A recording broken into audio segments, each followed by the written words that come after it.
বলো তো বন্ধুরা, এটা দিয়ে কি করব? এটা দিয়ে আমি বানাবো ক্যামেরা, মানে ক্যামেরা স্ট্যান্ড। এই দেখো ক্যামেরা স্ট্যান্ড এখানে রেখে দেবো। এই যে দেখতে পাচ্ছ, এটার মধ্যে রেখে দেবো মোবাইলটা দিয়ে। সেটা তোমাদের ভিডিও কীভাবে নেই এটা তোমাদের দেখাবো। তো চলো।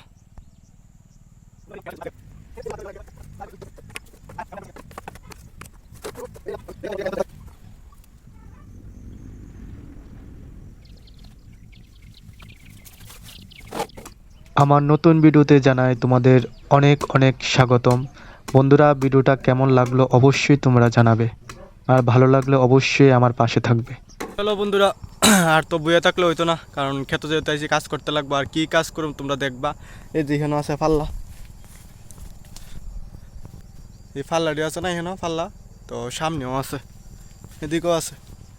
ওই সামনে গিয়ে সেটা ওই প্রথম দেখাইছিলাম ভিডিওর মধ্যে, তো এখানেও আছে। তো এখান থেকে গিয়ে ফাল্লাটি লই আমু গিয়া। তো চলো লই আই না এখানে রাখুম আর কি। তারপরে আবার ক্ষেতের মধ্যে জল দিব। তো ভিডিওটা লাস্ট অব্দি দেখবা। তো বন্ধুরা, এই যে দেখতে পাচ্ছ তোমরা,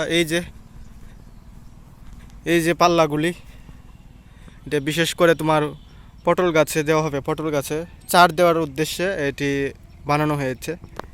তো গুড়িটি দেখতে পাচ্ছ এমন, আর মুখটা দেখতে পাচ্ছ এমন, কারণ এটার উপরে আবার বাঁশ পড়বে।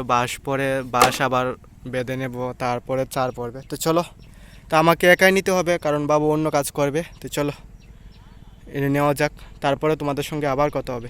তো বন্ধুরা, ভিডিওটা ভালো লাগলে অবশ্যই ভাইটিকে তোমরা সাপোর্ট করবে। আর আমি এত সুন্দর করে ভিডিও বা ব্লগ বানাতে পারি না, তবে চেষ্টা করি তোমাদের কিছু কিছু জিনিস দেখানোর জন্য। তো চলো, দেখতে পাচ্ছ এই যে নিয়ে নিলাম। তো এভাবে নিয়ে তো আমাকে তো আর ভিডিও করার লুক নেই, তাই জন্য আমার ভিডিও আমাকে নিজেই করতে হয়। তো এইভাবে নিয়ে সব একদম সুন্দরভাবে বাজ করে রাখতে হবে, কারণ পাল্লার খুঁটির মাথা একদিকে রাখতে হবে আর গুড়ি একদিকে রাখতে হবে। এই যে গুড়ি দেখতে পাচ্ছ। তো চলো বন্ধুরা, ক্যামেরা স্ট্যান্ড, তো চলো কাজ করি এখন।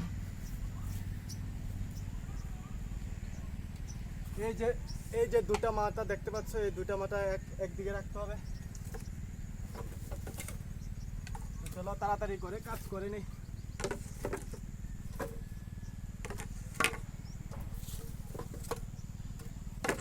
আমি জানি না ক্যামেরার মধ্যে আমি উঠতে পারছি না কিনা।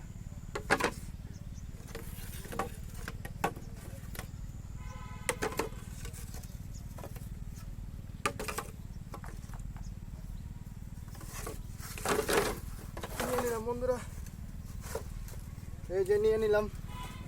এখন রেখে আসবো ওই জায়গার মধ্যে, যে জায়গাটি তোমরা দেখালাম। তো চলো রেখে যাওয়া যাক। তো চলো বন্ধুরা, আগে দেখা যাক আমি যে ক্যামেরা স্ট্যান্ডটা বানিয়েছি সেটা ভিডিও তোলার জন্য উপযোগী হলো কিনা। তো চলো দেখা যাক আগে ভিডিওটা। আর এই দেখো বন্ধুরা, মোটামুটি সবগুলো এনে ফেললাম, আর একবার গেলেই সবগুলো এনে কমপ্লিট হবো।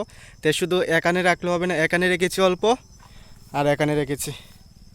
তো আরও আছে বাকি, তো গিয়ে আনবো। আর এই যে দেখতে পাচ্ছ বন্ধুরা, এই যে সিমের লত, এটা যদি একবার গালে বা শরীরে ঘষা খায়, এই দাগটা বন্ধুরা 15 থেকে 20 দিন থাকবে। তার জন্য একদম সতর্কভাবে কাজ করতে হয়, কারণ সব দিকেই সিমের লত আছে। তো দেখে শুনে আস্তে আস্তে কাজ করতে হয়। তো চলো, আর একবার গেলেই আমাদের কাজ কমপ্লিট হয়ে যাবে। তারপরে আমরা চলে যাব অন্যদিকে বাবুর সাথে কাজ করার উদ্দেশ্যে, কারণ আমাদের মোটর গেছে আজকে জল দেবে। তো চলো কাজটা কমপ্লিট করে তারপরে তোমাদের সঙ্গে কথা বলবো। আর বন্ধুরা, খুঁটিগুলিকে রৌদ্রে থেকে ছায়ার মধ্যে নিয়ে চলে আসলাম সবগুলাকে। তো এখন কোনো সমস্যা হবে না। তারপর যখন সময় হবে তখন পটল ক্ষেতের মধ্যে চার দিয়ে দেবে। তো চলো এখন চলে যাই অন্য কাজ করার উদ্দেশ্যে, এদিক দিয়ে আমাদের মোটর খেতে। চলো। আর বন্ধুরা, প্রথমে মনে করেছিলাম মোটর কেটে জল দেবে, কিন্তু এসে দেখি বাবু বিম কেটে পাইপ বিছাচ্ছে জল দেওয়ার উদ্দেশ্যে। আর যার মেশিন দিয়ে আমরা জল দেব সেই লোকটার মেশিনে বন্ধুরা তেল নেই। আর তেল একটু পরিমাণে আছে, বাবু বলেছিল যে আমাদের কাকুর মেশিন দিয়েই জল দেবে, কারণ আমাদের মেশিন তো বন্ধুরা নষ্ট হয়ে গেছে বন্যায়, তোমরা দেখতেই পেলে। তো একটু পরিমাণে তেল আমাদের বাড়িতে ছিল, অনেকখানে আমরা খোঁজাখুঁজি করলাম কেরোসিনের জন্য, কিন্তু কেরোসিন পাচ্ছিলাম না। তো প্রথমে মনে করেছিলাম আমরা বিম কেটে জল দিতে পারবো না, একটু জল দিয়ে তারপরে মেশিন বদ্ধ হয়ে যাবে। তো আমরা ঠাকুর ঠাকুর বলছিলাম যে বিম কেটটা হয়তো বা জল দেওয়া কমপ্লিট হয়ে যাক। তো আসলেই বন্ধুরা বিম কেটটা আমরা সবটা জল দিয়ে কমপ্লিট করে ফেললাম, তেল শেষ হলো না। সো বন্ধুরা, অনেকখানি পরিশ্রম করার পর, তো পরিশ্রম শুধু আমি একলা করিনি, তো তোমরা তো দেখতেই পাচ্ছ কে কে করেছে। কারণ কৃষক যারা তারা তো সবাই পরিশ্রম করে, শুধু কৃষক না, সবাই লাইফে স্ট্রাগল করতে হয়, কারণ স্ট্রাগল না করলে তো আর লাইফে টিকে থাকতে যায় না। তো তোমরা ভিডিওটা দেখবে, আর ভিডিওটা কেমন হয়েছে অবশ্যই বলবে, ভালো হলেও বলবে, খারাপ হলে অবশ্যই কমেন্ট করে জানাবে, অবশ্যই বলবে। টাটা বন্ধুরা। তারপর বন্ধুরা একটু রেস্ট করে চলে আসলাম আমাদের লাউ খেতে, কারণ ভীম খেতে আমাদের জল দেওয়া কমপ্লিট হয়ে গেল। তো দেখতে পাচ্ছ বাবু লাউ কাটছে, আর অনেক বড় খেতে বন্ধুরা, কিন্তু লাউয়ের পরিমাণ একদমই কম। আজকে টোটাল লাউ আমাদের লাস্টে একদম দেখলাম যে 15 থেকে 16টা লাউ আমাদের হলো। তো দেখে নাও বন্ধুরা, আমাদের ক্ষেতটা অনেক বড় ছিল, এই ক্ষেতটা আর এদিকে একটা আছে, এই পাশে দুইটা ক্ষেত মিলিয়ে মাত্র 15 থেকে 17টা লাউ হলো। হঠাৎ করে বন্ধুরা ঠান্ডাটা বেশি পড়ায় লাউ ক্ষেত একদম নষ্ট হয়ে গেছে। তো কি করবো বন্ধুরা, এত যত্ন করেও অনেক সময় মনে কষ্ট হয়। সো বন্ধুরা, এই লাউটি নিয়ে চলে আসলাম বাড়িতে। তো আবার চলে যাব, তো আবার যাব কৃষি জমিতে, কারণ আরও 5 থেকে 6টা আছে। তো টোটাল 15 থেকে 17টা, দুটা ক্ষেত মিলে বন্ধুরা, অনেক বড় ক্ষেত মিলে মাত্র 15 থেকে 17টা লাউ হলো। তো কিছু করার নেই, কারণ আমি আবার যাব, কারণ বাবু গরুর জন্যে ঘাস আনবে, তো আমার যেতে হবে। আমি দুজনে মিলে আনলে কাজটা একটু সহজ হয়ে যাবে। তো চলো, মোবাইলটা বাড়িতে রেখে চলে যাই কৃষি জমিতে। তো টাটা বন্ধুরা, ভিডিওটা তোমরা লাস্ট অব্দি দেখবে, তোমাদের কাছে এতটুকুই অনুরোধ।